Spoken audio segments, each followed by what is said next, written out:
আসসালামু আলাইকুম, সবাই কেমন আছেন? সবাইকে শীতের শুভেচ্ছা। আর এইখানে আমি নিয়ে নিয়েছি কিছু পুঁইশাকের বিচি বা ফল। তো এগুলো ভাজি কে কে পছন্দ করেন আমার মতো অবশ্যই কমেন্ট করবেন। আর এই পুঁইশাকের বিচির ভাজি খেতে খুবই মজা লাগে আমার। যাই হোক, এখন আমি এগুলোকে ভাজবো, সেই জন্যে সুন্দর করে ছোট ছোট করে কেটে নিব, নিয়ে ভাজি করব। আর এরকম কাঁচা বিচিগুলোই আমার কাছে একটু বেশি ভালো লাগে।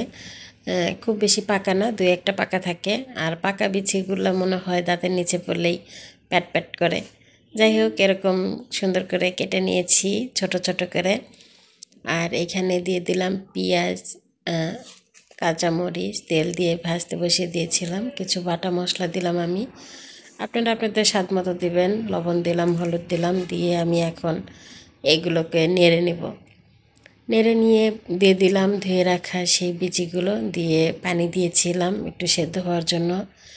আর এই বিচি ভাজিটা আমার পছন্দ, আগে বলেছি আবার বললাম। আর এটাকে আমি একটু মাখা মাখায় রাখবো। এই যে যখন এরকম গায়ে গায়ে পানি থাকবে হালকা, তখন আমি নামিয়ে ফেলবো।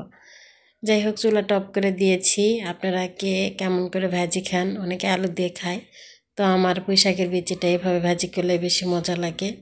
তো আজ এই পর্যন্তই, সবাই ভালো থাকবেন।